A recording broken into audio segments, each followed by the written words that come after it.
Hello, friends. It's time for Chapter 2 of Winnie the Pooh, in which Pooh goes visiting and gets into a tight place. Edward Bear, known to his friends as Winnie the Pooh, or Pooh for short, was walking through the forest one day, humming proudly to himself. He had made up a little hum that very morning, so as he was doing his stoutness exercises in front of the glass, tra-la-la, tra-la-la, as he stepped up as high as he could go, and then tra-la-la, tra-la, oh, help, la, as he tried to reach his toes. After breakfast he had said it over and over to himself until he had learnt it off by heart, and now he was humming it right through properly. It went like this. Tra-la-la, tra-la-la, tra-la-la, tra-la-la, rum-tum, tiddle-um-tum. Tiddle-little, tiddle-little, tiddle-little, tiddle-little, rum-tum-tum, tiddle-tum. While he was humming the hum to himself and walking along gaily, wondering what everybody else was doing and what it felt like being somebody else, when suddenly he came to a sandy bank, and in the bank was a large hole. "Aha!" said Pooh.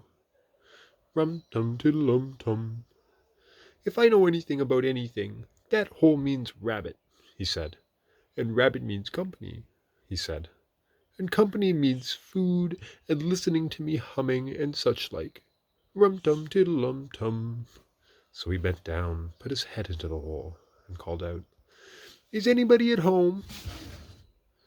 There was a sudden scuffing noise from inside the hole, and then silence. "What I said was, 'Is anybody at home?'" called Pooh very loudly. "No," said a voice, and then added, "You needn't shout so loud. I heard you quite well the first time." "Bother," said Pooh. "Isn't there anybody here at all?" "Nobody." Winnie the Pooh took his head out of the hole and thought for a little, and he thought to himself, there must be somebody there, because somebody must have said nobody." So he put his head back in the hole and said, "Hello, Rabbit, isn't that you?" "No," said Rabbit, in a different sort of voice this time. "But isn't that Rabbit's voice?" "I don't think so," said Rabbit. "It isn't meant to be." "Oh," said Pooh. He took his head out of the hole and had another think, and then he put it back and said, "Well, could you very kindly tell me where Rabbit is?" "He has gone to see his friend Pooh Bear, who is a great friend of his." "But this is me," said Bear, very much surprised. What sort of me?" "Pooh Bear." "Are you sure?" said Rabbit, still more surprised. Quite sure," said Pooh. "Oh, well then, come in." So Pooh pushed and pushed and pushed his way through the hole, and at last he got in. "You were quite right," said Rabbit, looking at him all over. "It is you. Glad to see you." "Who do you think it was?" "Well, I wasn't sure. You know how it is in the forest. One can't have anybody coming in one's house. One has to be careful. What about a mouthful of something?" Pooh always liked to have a little something at 11 o'clock in the morning, and he was very glad to see Rabbit getting out the plates and mugs, and when Rabbit said, "Honey or condensed milk on your bread?" Oh, I did the wrong voice for that one. "Honey or condensed milk on your bread?" He was so excited that he said, "Both." And then, so as not to seem greedy, he said, "But don't bother about the bread, please." And for a long time after that he said nothing, until at last, humming to himself in a rather sticky voice, he got up, shook Rabbit lovingly by the paw, and said he must be going on. "Must you?" said Rabbit politely. "Well," said Pooh, "if I could stay a little longer if you," and he tried very hard to look in the direction of the larder. "As a matter of fact," said Rabbit, "I was going out myself directly." "Oh, well then, I'll be going on. Goodbye." "Well, goodbye, if you're sure you won't have any more." "Is there any more?" asked Pooh quickly. Rabbit took the covers off the dishes and said, "No, there wasn't." "I thought not," said Pooh, nodding to himself. "Well, goodbye. I must be going on." So he started to climb out of the hole. He pulled with his front paws, and pushed with his back paws, and in a little while his nose was out in the open again, and then his ears, and then his front paws, and then his shoulders, and then... "Oh, help!" said Pooh. I'd better go back." "Oh, bother!" said Pooh. "I shall have to go on." "I can't do either," said Pooh. "Oh, help and bother!"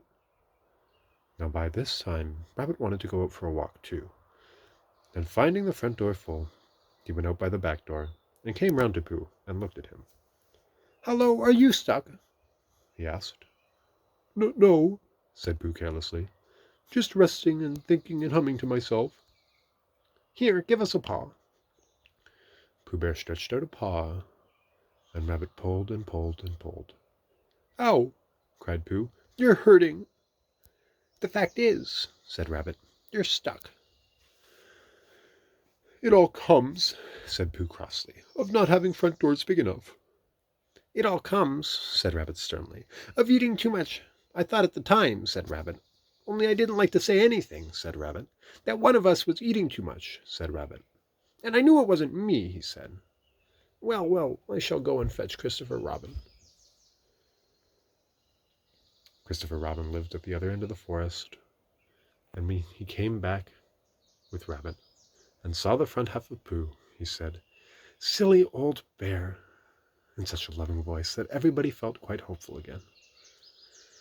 "I was just beginning to think," said Bear, sniffing slightly, "that Rabbit might never be able to use his front door again, and I should hate that," he said.